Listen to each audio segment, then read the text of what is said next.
Hey everyone, welcome back to the Engineered Angler. I've got the parts of the mackerel swim bait in the UV chamber. It's getting its first clear coat. I'll probably give it a light sanding and give it a second clear coat before we move on.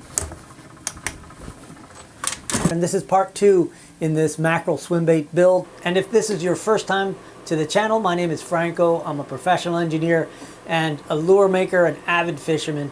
And I make these videos so I can show you how adding just a little bit of physics and engineering into the art of lure making can result in lures that are just a little more predictable.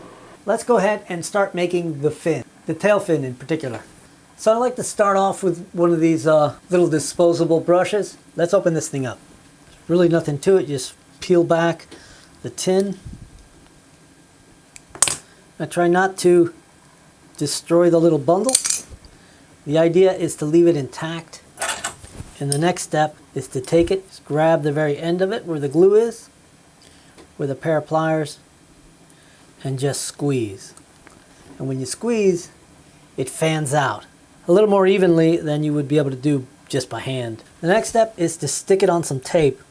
And I like to make sure I have plenty of tape to wrap around it. So I'm going to stick it right there. Then I'm just going to fold over it without messing too much with the fibers. So now I'm just going to draw the shape of the tail that I think should go with a little mackerel.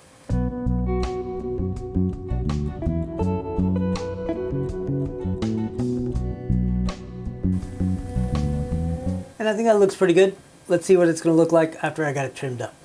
Now I'm not going to put these little fins in the back on there. I just think it'll kill the action a little too much.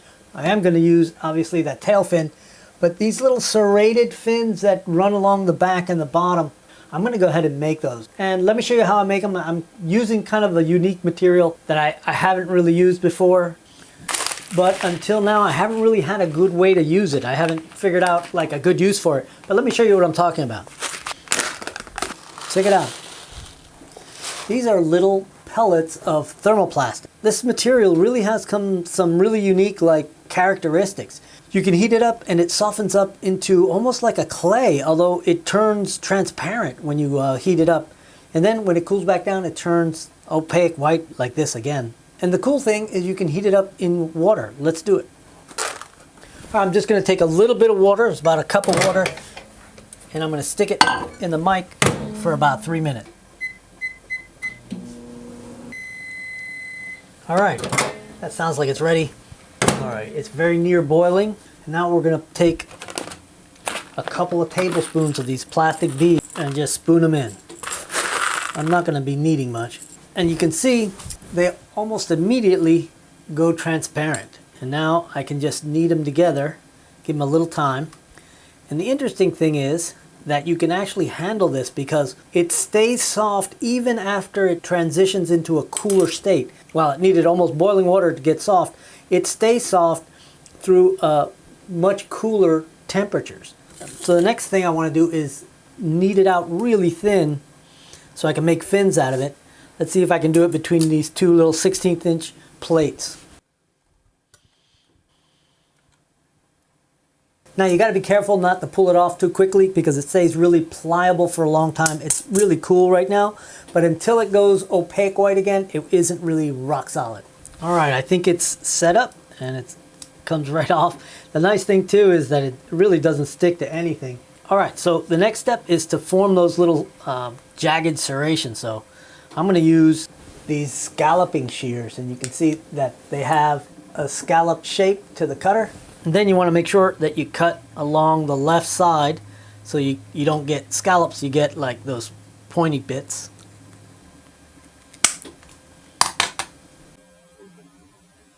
So now I'm just going to cut it so it'll fit in my slot on the back of that lure.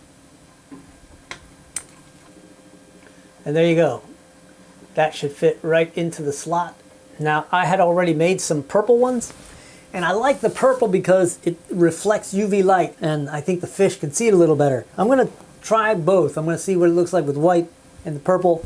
But let's also turn some of this stuff kind of like a bright yellow gold color. And I'm wearing gloves for this next step, so I'm going to take it back out of the water and knead it. And before it gets too cool, I'm going to take some resin dye. This is transparent yellow resin dye. And I'm just going to put like a half a drop or so just to get it turning colors here. And you definitely got to have gloves on or your hands will be yellow forever. And the plastic actually incorporates that dye really well. Later on, it doesn't come off in your hands at all. And you can see it just looks like a piece of amber. And it's just a matter of letting this turn opaque again. All right, it's nice and opaque and solid. Let's go ahead and cut a little off. Well, that looks pretty cool. So I'm not really sure how the airbrush paint will interact with this plastic. So they have to be a color that I'm going to be happy leaving that way.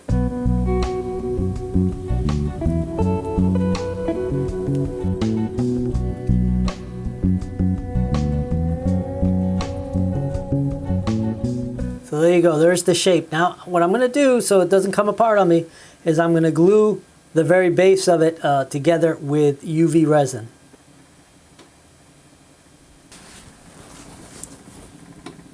Alright, so that should be a pretty nice little tail fin, and I'm going to leave the tape on until I have it glued into the lure itself.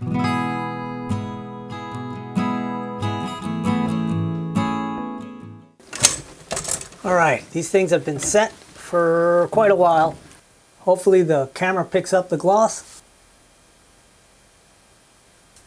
And I've got the paint booth set up with the catch pan and all my tools for the next step, which is silver plating this thing. And I'm always really excited to silver plate because it's just such a beautiful finish when it works. And it works about 80% of the time, maybe better. But when it doesn't work, it's just such a disappointment and having to start over, even though all you got to do is just wipe it off with alcohol and try it again. It's still a bit of a disappointment when it doesn't work. So fingers crossed that it works out.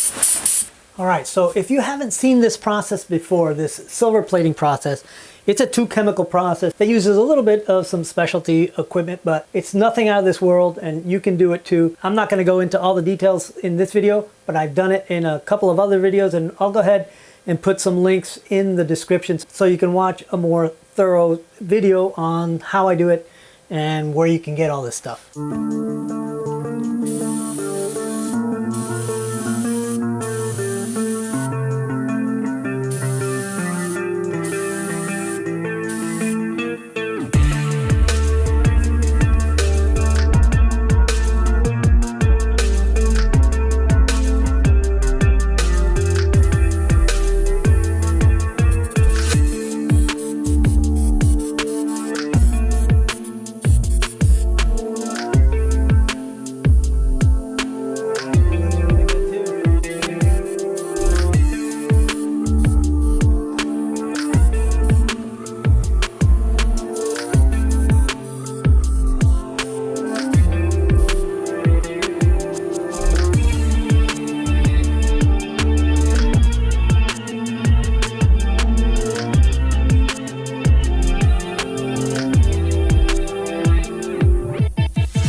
Alright, so I've got a protective clear coat on there, and if you're wondering what I used, I'm using Fluorowax, and Fluorowax is pretty safe for a lot of these sort of pseudo-chrome finishes like spastics and that sort of thing. On the actual silver, you can use quite a few different clear coats, the best being automotive 2-part clear coat, but that's a little bit involved, and I'm not going to use it just for one lure. Now it's a matter of letting this dry for an hour or two, and then I'll come back with the actual paint job.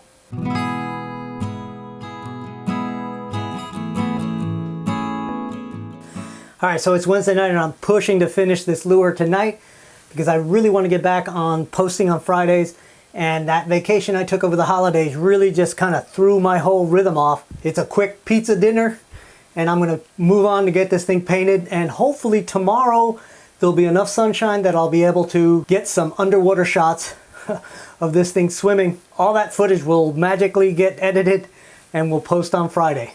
Fingers crossed.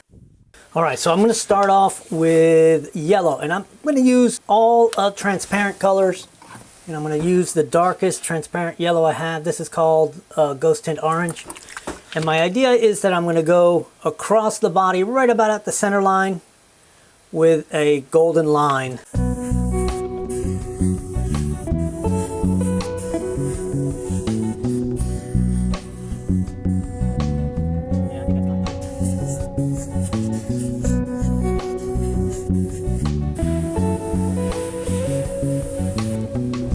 I'm using this Ghost Tint transparent blue. It's just a straight up, looks kind of aquamarine.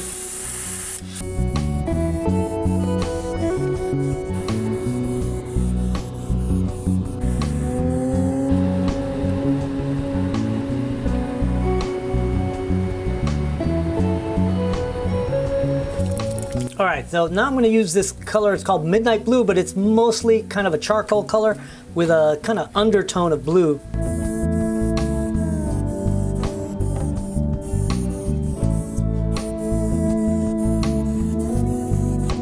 So now I need to put in those little mackerel's broken up stripes.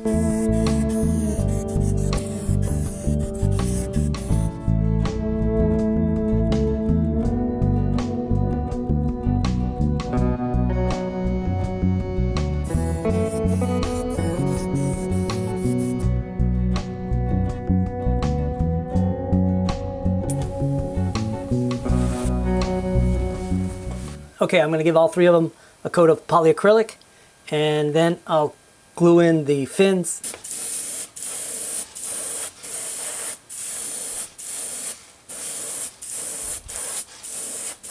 So I put the tail fin in there and pulling off the tape. It's a little bit delicate, so I'm going to, before I pull the rest of the tape off, I'm going to go ahead and make sure all this is glued together. That was right under the tape. And once I got it nicely solidified there, I can do a little trimming on this thing. It's a little too fuzzy. That's not too bad. That looks like a fishtail, huh? I'll trim a little bit and make it look a little neater, but I think that's going to work. Now we need to do the little serrated ones. All right, check it out. I decided to go with the purple serrated little fin back there. I really think it looks cool.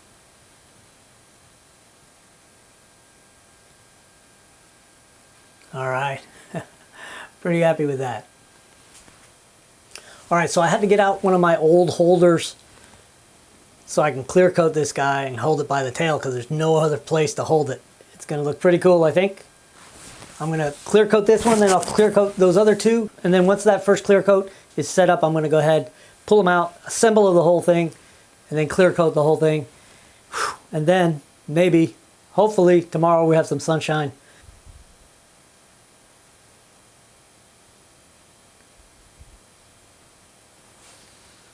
Looking pretty good.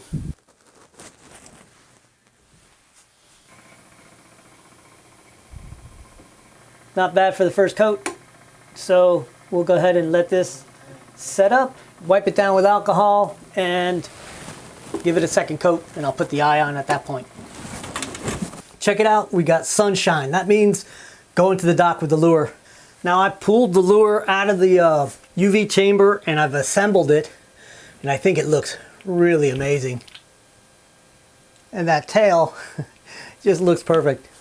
Now what I usually do to assemble it is to take it after I put the final clear coat on it and then pin it together with the pins.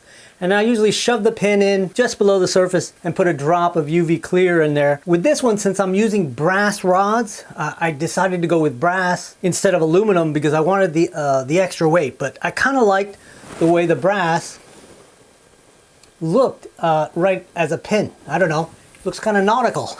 So I left it with the brass. I think it looks cool. And I really like the way the head came out. It just looks really cool. And let's hope that all the added fins don't kill the action too much.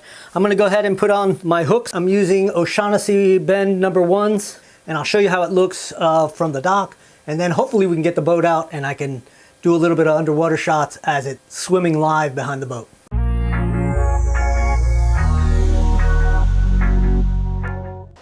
All right, definitely a sunny day and a little bit breezy, but we got this baby down here. And first thing I'm gonna do is put it on the rod and show it to you right off the dock. And let's see if the action has changed much. Well, it looks like it has a little bit wider, slower kind of action. I think the tail actually deadened the action more than I expected it to. And it looks a little funky because I'm keeping it really high in the water. But I think it swims pretty good. Let me see if I can capture it with the GoPro better. It still swims really nicely, and in fact, it looks a lot like the kind of swim baits you get right out of the box from stores, but it doesn't have that engineered angler action. It's not bad though, I gotta say. People pay hundreds of dollars for this kind of swimming action.